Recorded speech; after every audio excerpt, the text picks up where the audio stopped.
matinale quotidienne du lundi au vendredi avec Bishop Eli à 7h30 de New York ou à 7h30 de la Caraïbe de Basse-Terre. À Paris, pendant l'heure d'hiver, c'est à 13h30. Pendant l'heure d'été, c'est à 12h30. Prions ensemble avec Bishop Eli sur sa chaîne YouTube @Bishop Eli. Que Dieu vous bénisse. Avec Dieu, c'est toujours possible. À tous les mecs qui sont pas encore mariés, la plus grosse erreur d'un homme, c'est de se tromper sur le choix de sa femme. Vous pouvez vous tromper dans un business, vous pouvez rater un diplôme, vous pouvez louper un travail, vous tromper sur une relation amicale. Mais sur le choix de votre femme, vous ne pouvez faire aucune erreur. Vous n'avez aucune marge d'erreur. Parce qu'une femme, en fait, elle a la capacité de vous propulser au sommet, mais elle a aussi la capacité de vous détruire totalement. Et pour ça, voilà pourquoi je prône le fait de ne pas miser que sur l'amour. Miser sur les éléments extérieurs qui sont, à mon sens, beaucoup plus importants. La foi, le respect, les valeurs, les traditions. Tu trompes ton mari à partir du moment où tu lui caches la vérité. À un moment donné, il faut qu'on redéfinisse la tromperie. La tromperie commence par la cachotterie. C'est-à-dire tu effaces des conversations, tu effaces des photos, tu lui dis pas vraiment ce qui s'est passé à tel ou tel endroit. À partir du moment où tu es dans cette cachotterie-là, tu es déjà en train de tromper. Tu es déjà en train de le duper. Et il faut pas venir se rassurer en disant « Non, mais je l'ai pas vu cet homme-là. » Tu as conversé avec lui. Tu as échangé des photos avec lui. Tu as effacé ces conversations-là. Donc la tromperie, que ça soit d'un côté ou de l'autre, c'est très simple. À partir du moment où vous êtes obligé de cacher des choses, vous êtes déjà dans la tromperie, qu'elle soit émotionnelle ou physique. Tu trompes ton mari à partir du moment où tu lui caches. Les musulmans disent que Jésus est le Messie, mais qu'il n'est pas Dieu et qu'il n'a pas été crucifié. Pour les Juifs, la personne de Jésus varie. Pour certains, c'était un sorcier. Pour d'autres, un prophète. Et pour une faible minorité, les Juifs messianiques, c'était bien le Messie. Les hindous considèrent souvent Jésus comme une personne sainte, un prophète ou un yogi exceptionnel. Et d'autres hindous le considèrent comme un dieu parmi leurs autres divinités. Les bouddhistes considèrent Jésus comme un grand sage, digne d'un culte. Le Dalai Lama parle de Jésus positivement en tant qu'enseignant moral et prône l'importance des valeurs enseignées par Jésus, telles que l'amour, la compassion ou la tolérance. Les taoïstes ont placé Jésus dans leur panthéon de divinités comme le Dieu de la miséricorde. Et pour les chrétiens, Jésus est l'incarnation de Dieu lui-même qui s'est fait chair, afin de prendre les péchés de l'humanité et permettre à nouveau une relation entre Dieu et les hommes. Je vous mets tous au défi de me citer un seul prophète, un seul grand sage, un seul philosophe, moine ou chef religieux dont on parle dans toutes les religions. Le seul dont on parle dans toutes les religions n'est autre que Dieu lui-même, à savoir Jésus-Christ. Les musulmans... Louez l'Éternel avec les harpes et le tambourin. Petit ok, danse, ok, aha, ça loqueto. À quoi servira-t-il à un homme de gagner le monde entier et de perdre son âme au dernier jour? Ikamango baloba. Ils te feront la guerre, mais ils ne l'emporteront jamais. Nul ne tiendra devant toi toute la durée de ta vie. Ok. Ah ah. Ok. Ah yeah. Ok. Ah yeah. Quand la main de Dieu est sur toi, tu ne mourras pas. Tu vois, quand Dieu décide de te protéger, quand ton heure n'est pas arrivée, le diable va toujours te rater. Voyez, les gens disent « Ah, j'ai la chance. Ah, j'ai eu la chance. » La chance n'existe pas. C'est le destin. Voilà pourquoi je vous dis, il faut toujours faire confiance à Dieu. Il faut toujours laisser ta vie entre les mains de Dieu. Tu ne sais pas ce qui peut arriver dans la journée. Tu ne sais pas. Tu ne sais pas qu'est-ce qui peut arriver. Le danger est partout dans la vie. Tu vas avoir la chance, donne ta vie à Jésus. Donne ta vie à Jésus. Et la chance sera toujours de ton côté. Et le diable te ratera toujours. Bon courage. On est à l'abri. Dites-moi franchement, dans quel livre saint, vous qui croyez qu'il y avait le nom de Dieu partout dans vos bouches, dans quel livre saint on dit la femme doit être indépendante? On vous a pas dit qu'on nous a tiré de la côte de l'homme? On vous a pas dit que nous-mêmes on vient de l'homme, genre on peut pas être autosuffisante alors qu'on nous a tiré de sa côte. Donc il y a un moment donné votre histoire de too much independent woman, ça marche pas, ça ne marche plus. À part pour souffrir, les meufs qui font ça en général, elles sont épuisées, elles se plaignent tout le temps, ça va pas dans leur vie, toujours un truc à redire, elles ont toujours quelque chose qui va pas. Mais c'est normal, tu peux pas être épanoui et heureux alors qu'en fait tu fais des rôles qui ne sont même pas les tiens. Donc je suis désolée, moi toutes les personnes qui sont là à brailler toute la journée, ah, indépendante woman, nanana, moi je suis autosuffisante, moi j'ai pas besoin d'un homme, on n'est pas ensemble.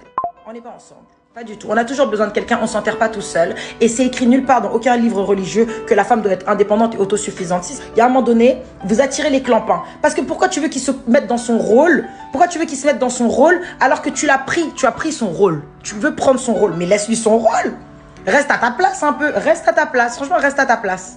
Dites-moi franchement, dans quel livre saint, vous qui croyez qu'il y a le nom de Dieu? Comment tu peux rester 3 ans avec une personne que t'aimes pas mais tu trompes tout le temps? Moi ça m'est aussi arrivé. Moi je pense qu'en fait ces personnes-là elles trouvent un intérêt dans la relation. Souvent c'est le type de relation où justement en plus de ça la meuf elle se donne corps et âme, elle fait tout pour la personne, elle l'aide financièrement, émotionnellement pour tout. C'est horrible parce que c'est ce genre de gars qui ont ce genre de femmes qui trompent tout le temps. Peut-être parce qu'ils prennent la personne comme acquise et puis que ça se voit qu'elle est totalement à fond sur lui. Ils vont tromper parce qu'en fait ils pensent qu'à eux. Ils ont quand même besoin qu'elle reste là, tu vois. Et ils en profitent.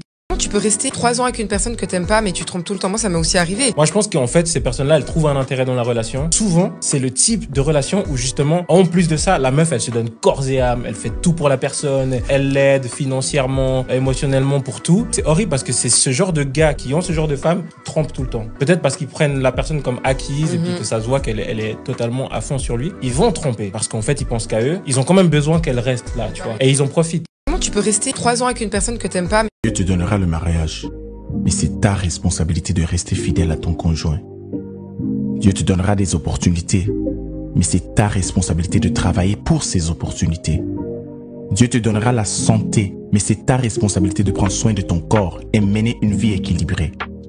Dieu peut même te donner la paix intérieure, mais c'est ta responsabilité de rechercher la réconciliation et pardonner ceux qui t'ont blessé. As-tu remarqué quelque chose?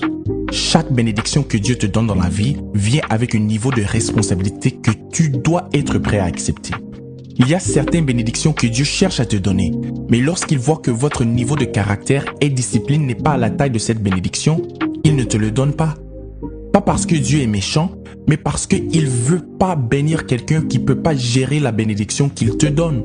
S'il te bénit dans cet état, cette même bénédiction va se transformer en malédiction à cause de cet caractère que vous avez. Et lorsque Dieu s'apprête à te bénir, apprête-toi à assumer la responsabilité attachée à cette bénédiction aussi. Alléluia. Dieu te donnera le... C'est pas parce qu'on te dit je t'aime qu'on t'aime. Est-ce que tu sais ça? C'est pas parce que tous les jours on te dit oui je t'aime, je t'aime, je t'aime, ça veut pas dire qu'on t'aime.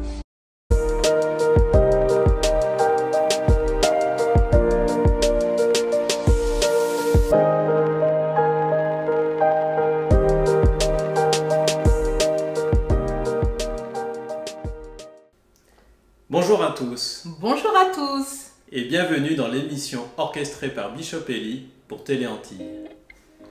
Notre message d'aujourd'hui est sur l'amour sans intérêt, c'est-à-dire sans chercher quelque chose en échange qui puisse nous être avantageux. En effet, c'est cet amour puissant que Dieu a transmis aux chrétiens à travers son Fils Jésus-Christ. Un amour qui n'attend rien en retour et surpasse tout. allant jusqu'à nous permettre d'accéder au salut, alors même que nous ne le méritons pas.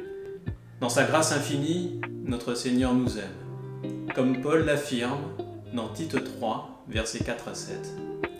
Mais lorsque la bonté de Dieu notre Sauveur et son amour pour les hommes ont été manifestés, il nous a sauvés, non à cause des œuvres de justice que nous aurions faites, mais selon sa miséricorde, par le baptême de la régénération et le renouvellement du Saint-Esprit, qu'il a répandu sur nous avec abondance par Jésus-Christ notre Sauveur, afin que, justifiés par sa grâce, nous devenions en espérance héritiers de la vie éternelle.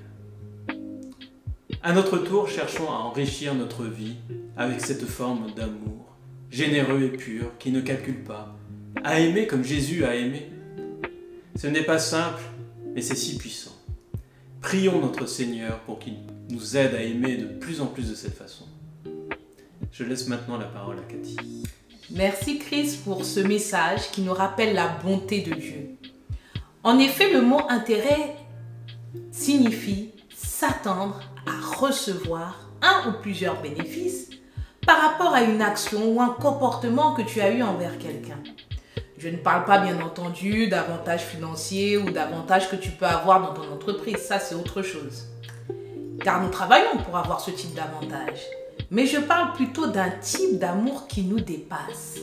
C'est un amour sans intérêt ni avantage. Il y a quelques années, je travaillais pour une entreprise et la responsable était athée et elle était connue pour être froide et fermée. Les gens me demandaient « Mais Cathy, comment tu fais pour travailler avec elle ?» Elle avait un comportement difficile à gérer. Et un jour, je me suis dit « Mais Cathy, tu peux partir, les gens avant toi sont partis, tu peux faire pareil. » Mais ce n'était pas le plan de Dieu. Un jour, je suis tombée sur un livre qui s'appelle « Comment gérer ses émotions » de Joyce Meyer. Et dès les premières pages de ce livre, j'ai été touchée. J'ai senti un amour m'envahir, c'était indéfinissable. Lorsque je suis revenue travailler, son comportement n'avait pas changé, mais le mien, oui. Elle continuait à m'envoyer sur les roses, à avoir des paroles acides. Mais cela ne me faisait plus rien. Je voulais juste la bénir et l'aimer. Je ne m'attendais plus à ce qu'elle change ou qu'elle ait un bon comportement envers moi. Et vous savez quoi? Elle a donné sa vie à Jésus. Elle qui se disait athée, elle a accepté Jésus-Christ dans sa vie. Elle a été touchée par cet amour inconditionnel de Dieu qu'elle ressentait au travers de mon témoignage, au travers de moi. Elle ressentait cet amour qui était toujours là malgré son comportement. Je la voyais qui pleurait parfois dans le bureau. Elle me disait, je ne sais pas pourquoi je pleure, mais qu'est-ce qui m'arrive? Moi, je savais que c'était cet amour sans intérêt qui était en train de la toucher. Quand Jésus-Christ est mort, il ne nous a pas dit « Maintenant, tu m'es redevable » ou « Après tout ce que j'ai fait pour toi » ou « Dis-moi ci, fais-moi ça » ou « Tu me dois ci ». Non, il est mort et ressuscité pour nous uniquement par amour. Nous n'avons rien fait pour qu'il nous aime ou pour qu'il ait envie de mourir pour nous. Bien au contraire. Ce n'est que par sa grâce que nous sommes sauvés. Pasteur Ghislaine disait il y a quelques dimanches de cela, Dieu a donné son Fils. Qui pourrait le faire? Mon ami, je te pose la même question. Pourrais-tu donner ton enfant pour l'humanité gratuitement, uniquement par amour, pour des gens qui t'ont frappé, détesté et humilié? Est-ce que tu pourrais le faire? Merci Cathy pour ce témoignage puissant. Et je vais m'adresser maintenant à tous ceux qui nous regardent et qui ne connaissent pas Jésus. Ce Jésus dont nous parlons depuis tout à l'heure. Celui qui nous a sauvés et qui est mort pour toi sur la croix afin de te donner cette paix, cet amour inconditionnel, cette joie et cette vie éternelle. Tu peux le recevoir maintenant si tu le veux. La Bible dit en Romains 10, verset 9, « Si tu confesses de ta bouche le Seigneur Jésus, et si tu crois dans ton cœur que Dieu l'a ressuscité des morts, tu seras sauvé. » Alors si tu le souhaites, tu peux répéter cette prière après moi. « Seigneur Jésus, Je te remercie d'être mort et ressuscité pour moi à la croix pour me donner la vie éternelle. Seigneur Jésus, je te remercie d'être mort et ressuscité pour moi à la croix pour me donner la vie éternelle. Je te demande pardon pour mes péchés et toutes mes iniquités. Purifie-moi par ton sang. Je te demande pardon pour mes péchés et toutes mes iniquités. Purifie-moi par ton sang. Viens remplir ma vie de toi, Jésus, et délivre-moi de tout mal. Viens remplir ma vie de toi, Jésus, et délivre-moi de tout mal. Je confesse que Jésus-Christ est mon Seigneur et mon Sauveur personnel. Je confesse que Jésus-Christ est mon Seigneur et mon Sauveur personnel. Et je le reçois dans ma vie maintenant. Et je le reçois dans ma vie maintenant. Dans le nom de Jésus. Dans le nom de Jésus. Amen. Amen. Bonjour, chers amis téléspectateurs. Comme à Kadizot, moins content d'entrer à Dankazaou. Bien sûr. Par la télé, je rentre dans vos maisons. Et merci de m'accueillir. C'est un grand privilège. Je n'aimerais pas vous perdre votre temps. J'aimerais vous apporter quelque chose. Comme disent les Américains, time is money. Time is money. Quand quelqu'un vient à l'église, il faut lui apporter quelque chose. Aujourd'hui, je vais aborder un sujet qui concerne le couple et qui concerne même les célibataires. Parfois, quand je parle de couple, les célibataires se plaignent qu'on les oublie. Et quand je parle de célibataires, le couple pense que je les ai oubliés. Et mon sujet principal, bien sûr, je ne prépare pas mes sujets en général. Je me laisse conduire par l'esprit. Se remettre en question. Voilà mon sujet. Savoir se remettre en question. Parce que je constatais que beaucoup de chrétiens ne se remettent pas en question. Ils remettent les autres en question. Et quand on remet les autres en question, on est prompt à les critiquer, à le juger, et même pire, à le condamner. Mais on ne se rend pas compte qu'on n'est pas aussi mieux que les gens qu'on condamne. On ne se rend pas compte qu'on condamne les gens parfois qui réagissent suite à nos actions. Une image typique que j'ai toujours utilisée, c'est l'image d'un homme qui marche sur ton pied. Oui, un homme qui marche et il écrase ton pied et tu hurles. Et cet homme t'en veut et te reproche d'avoir hurlé à ses oreilles. C'est un peu l'image de la plupart des hommes aujourd'hui. Il ne voit pas ce que lui il a fait, mais il voit ce que toi tu as fait. Il dit, ah, telle personne m'a poussé. Il a hurlé dans mes oreilles. Mais il ne voit pas que cette personne a hurlé, il t'a repoussé parce qu'il avait mal, parce que tu avais écrasé son pied. Il ne voit pas ça.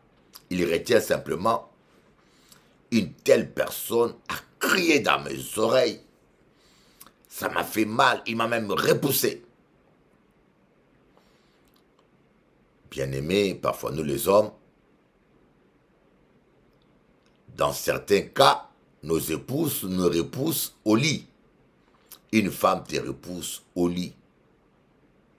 Tu l'as tellement insulté, tu l'as tellement méprisé, tu l'as tellement frappé. Mais est-ce que tu trouves que c'est inhumain qu'il te repousse?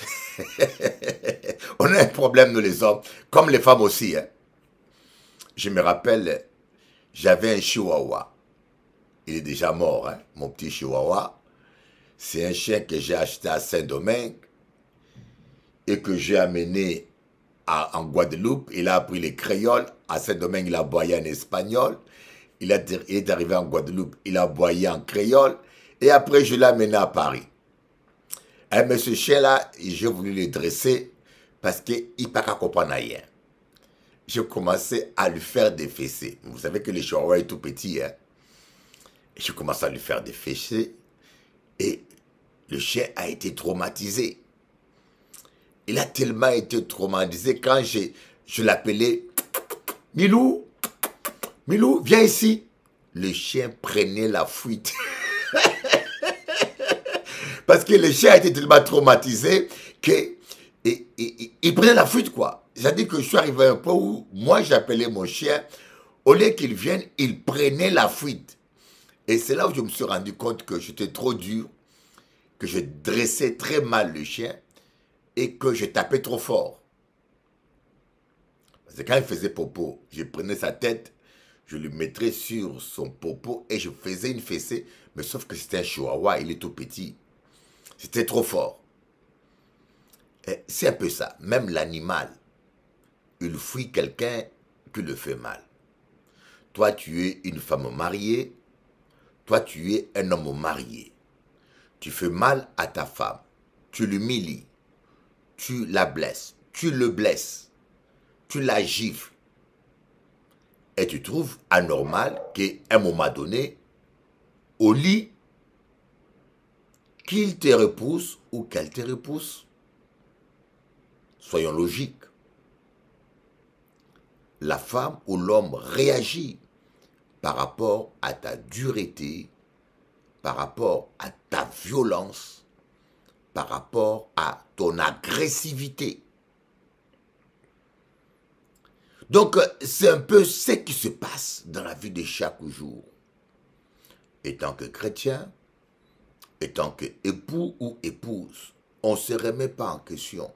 Oh, on réagit exactement comme notre grand-père, Adam. Quand Dieu lui a demandé, Adam, pourquoi tu as peur? Et Adam a dit, c'est la femme que tu as mis à côté de moi qui m'a fait manger le fruit interdit. On aime toujours accuser l'autre. J'aimerais vous dire, apprenez à vous regarder en face. Apprenez à vous regarder devant le miroir. Vous allez beaucoup progresser. C'est trop facile d'accuser l'autre. Jésus a dit, écoutez bien, dans Matthieu 17, tout homme qui répudie sa femme, sauf pour adultère, l'a fait commettre l'adultère. Tout homme qui répudie sa femme, sauf pour infidélité, l'a fait commettre l'adultère. C'est-à-dire que la femme commet l'adultère, mais devant Dieu, c'est l'homme qui l'a fait commettre. Il n'y a pas longtemps, je vous rencontre une histoire vraie. Hein? Une histoire vraie. Je suis allé voir une femme qui est tombée dans le péché, qui est tombée dans l'adultère. Au début, j'étais dur avec elle. Ah oui, au début, j'étais très dur. Ah, je veux lui parler, je veux la parler, je veux lui tirer les oreilles. C'est pas normal. Et quand j'arrive devant la femme, elle me dit, pasteur,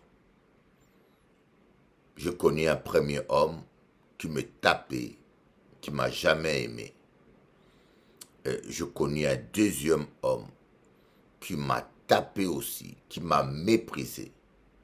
Et mon mari que je connais aujourd'hui n'est pas différent. Me méprise, me dénigre. Voilà pourquoi j'ai rencontré pour une fois quelqu'un qui me valorisait. J'ai rencontré pour une fois quelqu'un qui m'a dit que je suis belle. Quelqu'un qui a cru en moi. Quelqu'un qui m'a aidé à avoir confiance en moi. C'est la première fois, pasteur. Voilà comment je suis arrivé au point où je suis tombé. Et je peux vous dire, j'étais coincé. J'étais confus. J'avais la compassion. Au début, j'étais dur, quoi. Je condamnais cette femme. Et en fin de compte, parfois, nous les hommes, nous poussons nos épouses dans les bras des autres. Mais je ne parle pas que pour les épouses. Des fois aussi, vous les femmes, vous poussez vos épouses dans les bras des autres femmes. Un homme t'aime, tu n'apprécies pas. Un homme t'aime, tu n'es pas câlin. Mais attends, tu ne donnes pas ton chien la viande à manger. S'il va chez le voisin manger, est-ce que tu l'en voudras? Tu ne donnes pas ton chien la viande à manger. Alors, s'il saute la clôture, il va chez le voisin manger le poulet du voisin. Est-ce que tu en voudras au chien? C'est ça le problème que nous tous nous avons, étant qu'hommes, étant que femmes, étant que parents et étant que chrétiens.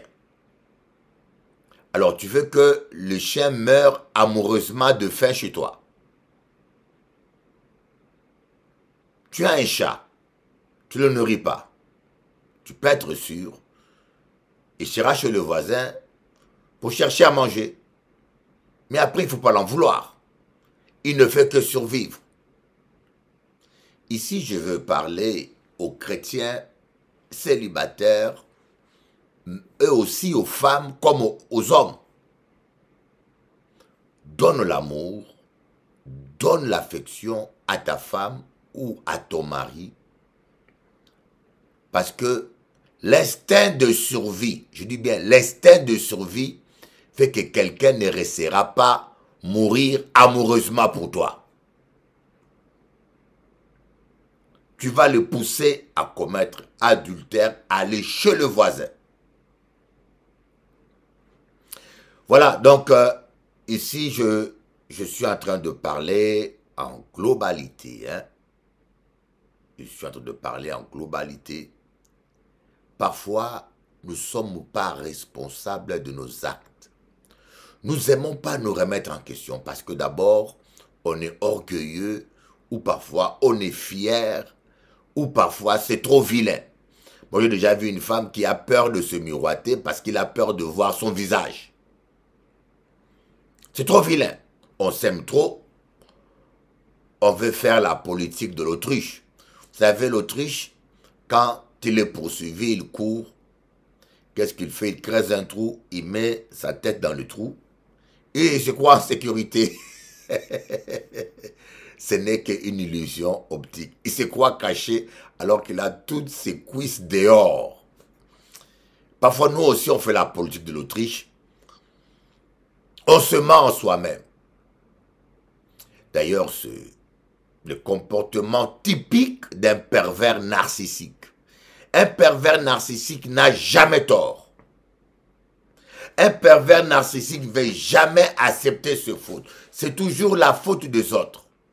C'est toujours les autres. Un pervers narcissique peut te laisser à la maison sans que tu aies à manger et il s'en va.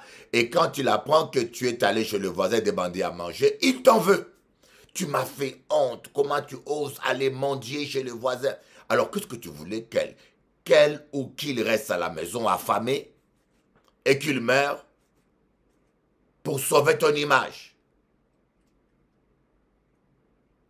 Dans Proverbe,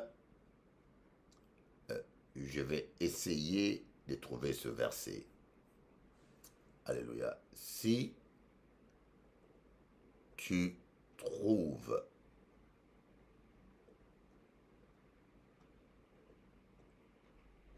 un homme sage à ses yeux, Bible. Je vais vous donner ce verset parce que pour moi, je ne peux pas prêcher sans faire allusion à la Bible. Voilà. Proverbe 26, verset 12. Proverbe 26, verset 12. Qu'est-ce qu'il dit? Si tu vois un homme qui se croit sage, il n'y a plus à espérer d'un insensé que de lui. Proverbe 26, verset 12. Si tu vois un homme qui se croit sage à ses propres yeux, il y a plus à espérer d'un insensé que de lui. Ne soyez pas sages. Apprenez à vous remettre en question. Ceci concerne les pasteurs, les bishops, les chrétiens, les époux, les épouses. Apprenez à voir votre part des responsabilités. Ton couple bat des ailes. Ton église bat des ailes. Remets-toi en question. David a dit, quand il priait, il dit, Seigneur, regarde si je suis dans la mauvaise voie et ramène-moi dans la bonne. Seigneur, sonde mon cœur et sonde mes reins. Regarde si je suis dans une mauvaise voie et ramène-moi dans la bonne. Ne soyez pas sûr de vous.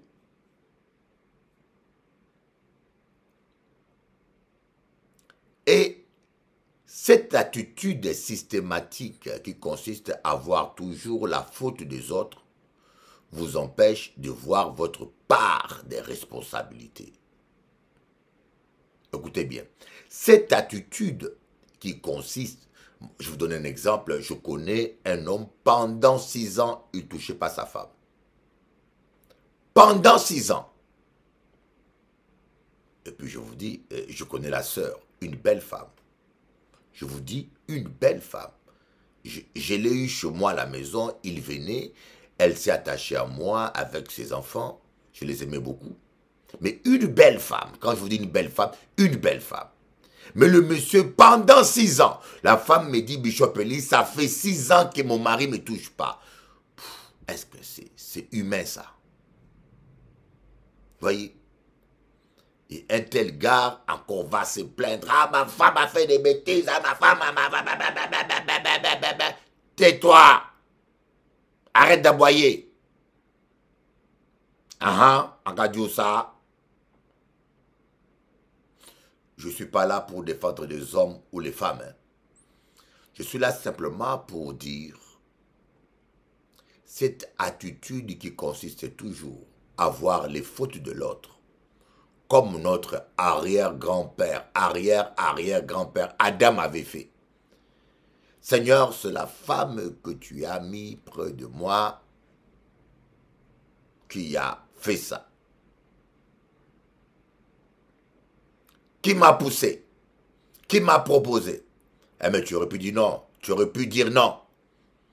Tu as mangé la pomme parce qu'elle était belle à voir et bonne à manger. C'est ta convoitise. Mais ça, c'est le réflexe humain. Et même quand je vais dans des couples, j'ai toujours ce constat de voir que c'est la femme qui accuse l'homme ou c'est l'homme qui accuse la femme. Et des accusations interminables. Mais si chacun simplement regardait sa part des responsabilités et de fautes, et si chacun l'acceptait et puis décidait de changer, vous allez tellement perdre moins de temps. Mais on aime toujours perdre notre temps, notre énergie à accuser l'autre, à vouloir montrer que c'est l'autre qui est le fautif. Mais ça vous fait avancer en quoi? Je te pose la question. Ça te fait avancer en quoi?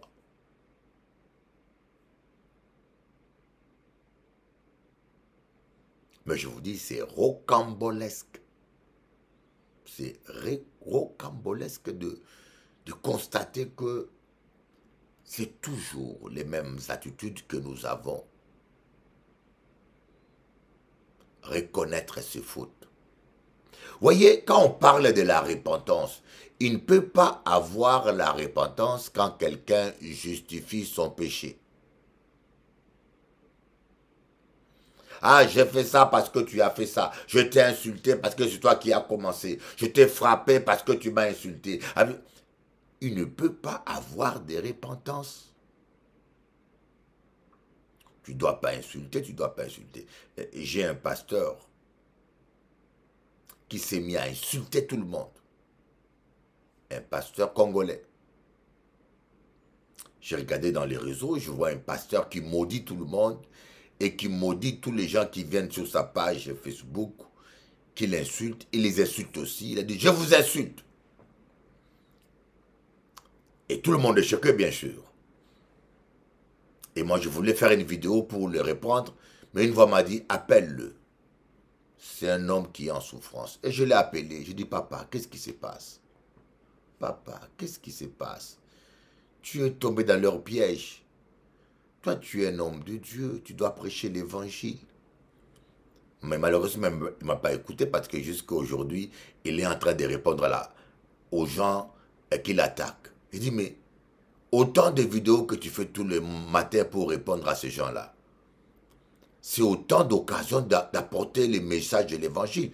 Au lieu de prêcher l'évangile à laquelle Dieu t'a appelé, tu passes le temps à répondre aux gens.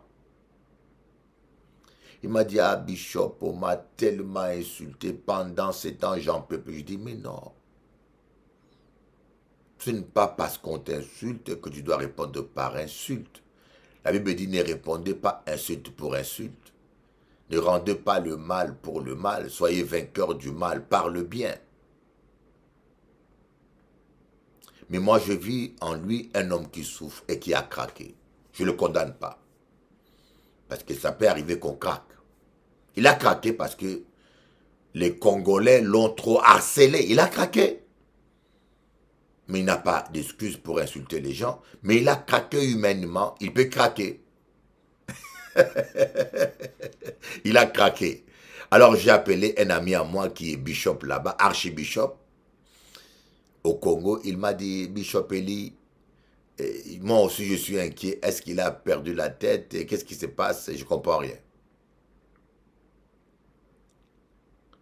Hier soir, je viens de lire une vidéo que j'ai fait écouter à ma femme.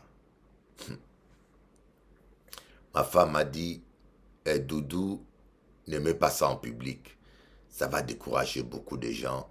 Ça va détruire la foi de beaucoup de gens.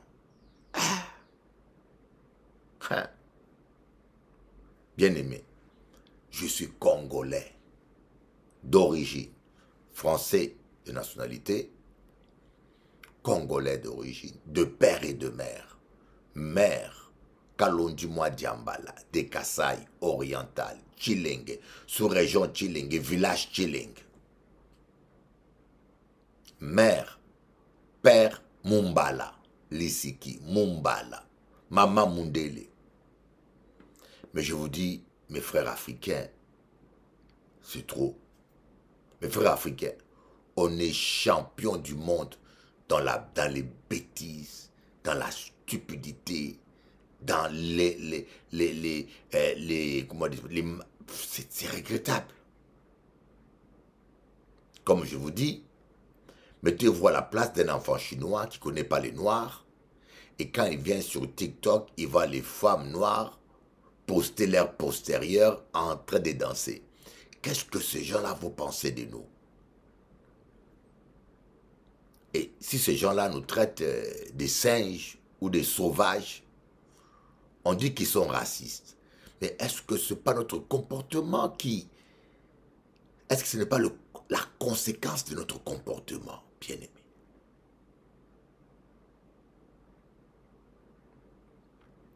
Ce pasteur-là, que je citerai le nom, il s'appelle Denis Lessi. Il se dit prophète. Cet homme-là dit, avec certitude, il dit 90% des pasteurs congolais sont dans le compromis et ont fait pacte avec Satan. Il dit, Denis Lessi dit, je dis et je répète, je maintiens, 90% des hommes de Dieu au Congo, si pas en Afrique, qui ont immergé, ont fait pacte avec Satan. Et puis, il commence à donner des preuves. Je ne vous en parlerai pas là. C'est trop bas. c'est trop sale, c'est trop bas, c'est trop sale. Je n'en parlerai pas. L'apôtre Paul dit, ce qu'ils font dans les ténèbres, on n'en parle même pas, c'est tellement honteux. Non, c'est trop bas. Mon épouse m'a dit, n'aimez pas cette vidéo-là, n'interprète pas en français ce que cet homme l'a dit, c'est trop bas, ça va décourager les gens. Vous êtes tombé trop bas. Binoba passe à Congo, Binoba passe, vous les pasteurs africains, vous êtes tombés trop bas, c'est trop bas. Je vous dis, je vais vous faire un aveu. Quand j'ai une fille spirituelle ou un fils spirituel, je l'appelle, il me dit, Papa Bishop, je prie dans une église. Vous savez, la première question que je pose, le pasteur, il est blanc ou il est africain? Je vous le promets, devant Dieu, je ne mens pas, je vous parle avec mon cœur. Je vous dis, je lui demande, le pasteur, il est blanc ou il est africain? S'il me dit il est blanc, je suis moins inquiet. Les blancs ne sont pas très chauds, hein, on le sait, ils n'ont pas beaucoup du feu. Les Français, ils n'ont pas beaucoup du feu. Ils ne font pas tomber les gens, ils prêchent mollo mollo. Mais au moins eux, ils sont propres. Au moins eux, ils ont l'éducation. Au moins eux, ils sont éduqués, ils sont propres, ils ont une limite. Ils savent respecter une femme mariée. Mais nous, pas si. Nous, non, mes amis, nous les Afro, non. Même les macaques propres. Même les macaques propres. Aujourd'hui, on ne sait plus respecter une femme mariée. On ne sait plus respecter une femme mariée. Non. J'ai honte des fois. C'est triste. Que Dieu ait pitié de nous. Que Dieu ait pitié de nous. Voilà ma prière. Seigneur, aie pitié de nous. Aie pitié de l'Afrique.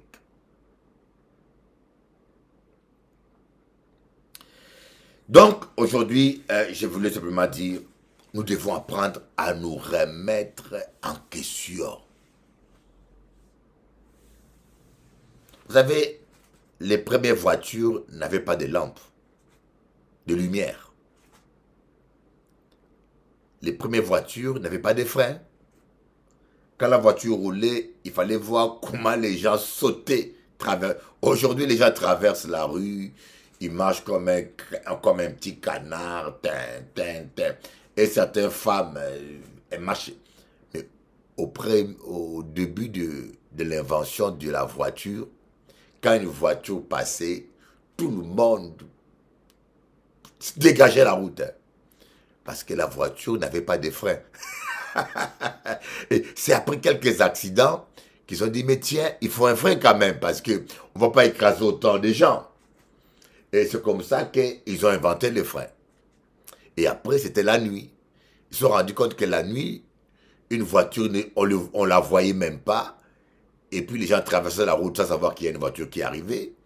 Et puis la voiture aussi ne voyait pas les gens.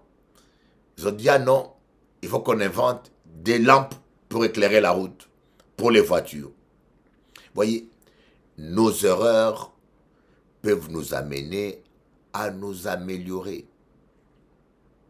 Vos erreurs, que cela soit dans votre vie de couple passé,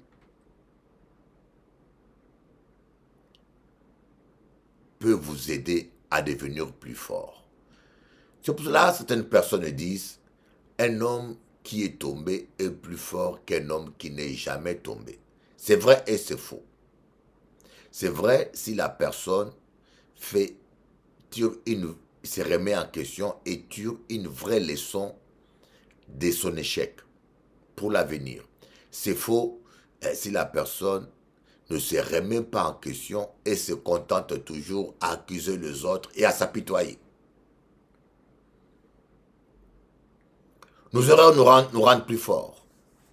Pour dire nos erreurs, nos échecs nous rendent plus forts si nous savons avoir la bonne attitude d'humilité dire Seigneur, je reconnais mes fautes. Je reconnais que j'aurais pas dû faire ça. Je reconnais mon tort. Je reconnais, Seigneur, je me remets en question. Alléluia. Amen. Vous voyez, le fils prodigue, on parle du fils prodigue, mais dans la parabole du fils prodigue, le point culminant, le fait le plus important, c'est quand le fils prodigue est rentré en lui-même. Les fils prodigues, ils se croyaient gérants, bons gérants. Vous voyez, la prétention est très dangereuse. Quand il faut jamais, comme il y a un chanteur, Bob Marley, qui dit « Ne plonge pas dans l'eau si tu ne sais pas nager ». C'est-à-dire que ne vous engagez pas dans des histoires qui dépassent vos capacités. Vous devez être réaliste. Vous devez accepter vos limites. Comme on dit Descartes, jeune homme, connais-toi toi-même. Il faut te connaître toi-même, savoir que moi, ça, je ne peux pas faire. Sois pas trop prétentieux. Il faut connaître tes limites et connaître tes capacités et savoir les utiliser dans la mesure du raisonnable. Le fils prodigue n'avait pas de notion de gestion, mais il était prétentieux. Il a dit, papa, donne-moi mon argent, mon héritage, je vais le gérer moi-même, je suis capable. Et le père lui a donné son héritage. Il a tout gaspillé. Il manque le caractère et la personnalité pour gérer cela. Le résultat, il s'est retrouvé fauché. Il s'est fait embaucher par les gens du village. Il a commencé à vendre, à nourrir le cochon, jusqu'au point où il a commencé à manger la nourriture de cochon. À un moment donné, il s'est arrêté. Il a dit, il y a quelque chose qui ne va pas. Même les ouvriers de mon père ne mangent pas aussi mal. Il est rentré en lui-même. C'est ça le point important. Savoir rentrer en soi-même. Savoir dire, ça va pas. Ça va pas. Ton mari ne rentre plus le soir à la maison. Parce que dès qu'il rentre, tu fais du bruit. Regarde-moi bien. Gardez-moi bien. T'es taillé. Dès que tu rentres à la maison, c'est du bruit infernal. Alors le monsieur, pour avoir sa paix, quand il finit le travail, il va traîner ailleurs. Tu vas l'accuser. Il n'aime pas sa famille. Il n'aime pas ses enfants. Il n'aime pas la maison. Mais non. C'est-à-dire que tu vas commencer à l'accuser. Mais si seulement tu te regardais toi-même, tu dis non, en tout cas, je fais trop du bruit à la maison, je suis trop bruyante, même quand j'ai raison, mais je fais trop du bruit, mon mari n'en peut plus, j'arrête maintenant. Vous voyez, c'est ça la vraie solution. Mais en général, on se contente de dire « Ah, il n'aime pas. Ah, il aime les amis. Ah, il aime ses amis plus que moi. Ah, il traîne. Ah, il n'aime pas les enfants. » Vous voyez, on se remet difficilement en question. On ne veut pas se remettre en question. Parce qu'on s'aime soi-même. Parce que c'est vrai, ce n'est pas facile. Ce n'est pas facile de se remettre en question. C'est pas facile de se regarder devant le miroir et de dire « Ah, ma tête n'est pas bonne. »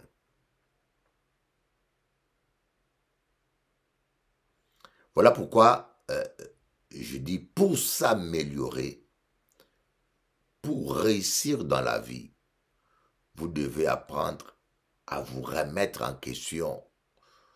Voyez, comme a dit quelqu'un, la guérison commence quand on reconnaît sa maladie. Toi, tu es un homme marié. Est-ce que ta femme est heureuse? Est-ce que ton mari est heureux? est-ce que ton mari est heureux? Voilà la question que je te pose. Est-ce que ton mari est heureux? Est-ce que ta femme est heureuse?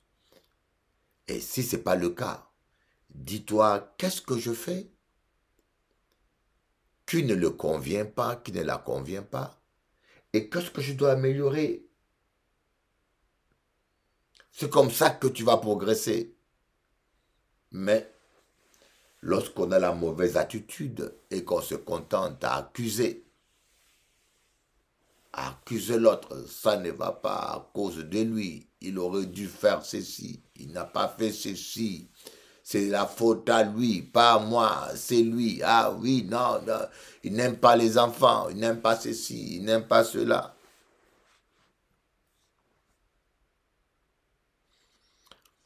Voilà, donc je dis bien la repentance commence par reconnaître ses fautes. Vous ne pouvez pas dire que vous êtes repentant quand vous justifiez votre péché. Ah, je fais ça à cause de mon mari. Ah, je suis allé ailleurs à cause de ma femme. C'est ma femme qui m'a poussé. Vous voyez, ce n'est pas une repentance, ça. Ce n'est pas une repentance. Voilà pourquoi Dieu n'a pas pardonné Adam. Parce qu'Adam ne s'était pas repenti. Adam a dit, je suis tombé à cause de ma femme. Si Adam avait dit, ah Seigneur Dieu, je reconnais que je péchais. Je n'aurais pas dû manger le fruit de cet arbre, malgré la proposition de ma femme. Je pense que Dieu ne l'aurait pas mis en dehors du jardin. Parce que Dieu est tellement miséricordieux. Mais ce que Dieu n'a pas accepté, c'est son attitude de non-repentance et surtout de vouloir accuser sa femme. C'est à cause de la femme que tu as mis à côté de moi. Mais est-ce que nous ne faisons pas la même chose? Voilà ma question. Est-ce que nous ne faisons pas chaque jour la même chose? Étant que parents, étant que chef d'entreprise, étant que mari, étant que épouse, est-ce que nous ne faisons pas la même chose? Est-ce que nous ne nous contentons pas seulement à accuser, c'est l'autre, c'est lui, il aurait dû, c'est lui. Et vous voyez, avec ça, c'est interminable. On appelle ça une musique sans fin. Tout. Et beaucoup de couples tombent dans ce piège. C'est à cause de lui. Ah, c'est lui. Ah, il n'a pas été compris. Vous savez, ça fait plus de 50 ans que je suis coach, que je conseille les couples. Et je me dis, ce n'est pas en noircissant ton mari que tu deviendras blanche. Ce n'est pas en noircissant ton épouse que toi, tu seras blanc. Vous voyez? Reconnais seulement ta part des responsabilités. Peut-être que si tu étais plus attentionné, si tu donnais plus de temps à ta famille, vous voyez, Adam peut dire encore que c'est Ève, mais pourquoi toi, Adam, tu es le chef de la femme, tu as laissé ta femme traîner seule dans le jardin? Si Adam était avec Ève partout, je ne pense pas que le serpent aurait trouvé un moyen de tromper Ève. Vous comprenez? Pourquoi est-ce que... Où était-il Adam pendant que sa femme était seule avec Ève? Où étais-tu? Ah ben non. Adam se contentait à dire à Dieu, c'est la femme que tu as mis près de moi qui m'a fait ça. Autrement dit, c'est toi Dieu qui est à l'origine de ma chute. Nous allons prier pour dire Seigneur, nous te demandons pardon pour tout ce que nous avons pu faire. Quand une femme mariée dit, le fruit interdit attire. Quand une femme mariée ou un homme marié dit, le fruit interdit est pimenté, c'est grave. Il n'y a pas d'excuse. Il n'y a pas de repentance et il n'y a pas d'excuse. Il y a deux mots qui ne doivent pas sortir de la bouche d'un homme de Dieu ou d'une femme de Dieu. Il y a des mots qui ne doivent pas sortir de votre bouche. Parce que ce qui sort de la bouche vient du cœur. Quand une servante de Dieu dit le fruit interdit est pimenté, comment est-ce que tu sais que c'est pimenté? Voilà ma question. Comment est-ce que tu sais que c'est pimenté? Parce que j'ai mangé. Une sœur a dit à son mari, le fruit interdit est pimenté.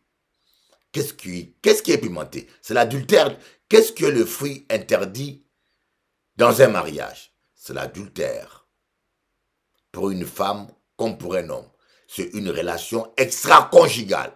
Mais comment est-ce que toi, une femme mariée ou un homme marié, tu peux affirmer que le fruit interdit est pimenté? Comment est-ce que tu sais que ce plat-là est pimenté? Vous voyez, on appelle ça un aveu. C'est un aveu. Les gens font des aveux sans se rendre compte. Comment est-ce que vous venez à la maison, vous voyez un plat, tu dis, chérie, ce plat-là est pimenté. Ah, ben, chérie, comment tu sais que c'est pimenté? On était en jeûne. Comment sais-tu que c'est pimenté? Et puisque pendant que je la cuisinais, tu n'étais pas là. Pendant que je cuisinais ce plat-là, tu n'étais pas là. Et tu viens de débarquer et à un moment donné, tu me dis que, chérie, c'est trop pimenté la viande. Hein? Mais comment on savent que c'est pimenté? Donc, tu n'as pas jeûné. Pendant qu'on jeûnait, toi, tu as goûté. Ah non, je pense, je sens, mais non. Ah, comment tu sais que... Alors, quand une femme mariée ou un homme marié te dit le fruit interdit est pimenté, comment est-ce que toi tu sais que ce plat-là est pimenté? C'est un aveu. C'est un aveu. Jésus a dit, ce qui sort de la bouche vient du cœur. Pour connaître quelqu'un, il faut l'écouter. Écoutez-moi bien. Pour connaître un menteur, coincer un menteur ou connaître le fond de quelqu'un, il faut l'écouter. La vérité sort de la bouche.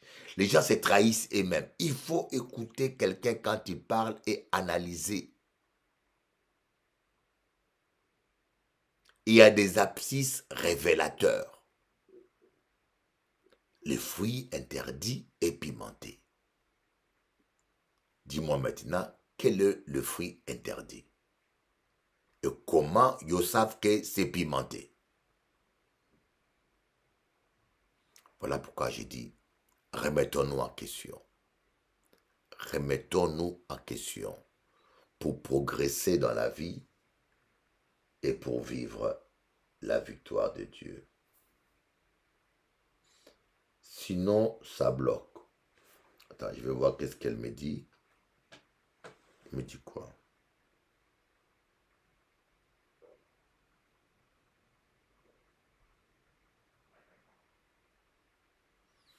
Partageons et tapotons, sinon ça bloque, voilà. Sinon ça bloque, sauf que les païens partagent leur direct, mais vous les chrétiens, malheureusement, vous êtes tellement fainéants, vous n'aimez pas partager vos directs. Même dire j'aime, c'est trop lourd pour vous. Même bouger vos doigts, c'est trop lourd. Qu'est-ce que je peux faire? Les directs des païens, ça fait 4000 personnes, ils se propagent. Un coach Armand, il a 10 000 personnes, des païens qui sont là. Mais vous les chrétiens, quand on vous prêche, on ne vous demande même pas de l'argent. Hein? Seulement dire j'aime, taper seulement sur l'écran comme ça, j'aime, j'aime. Vous n'en êtes pas capable. Que Dieu vous bénisse tous, je vous laisse. Seigneur, aide-nous à nous remettre en question. Aide-nous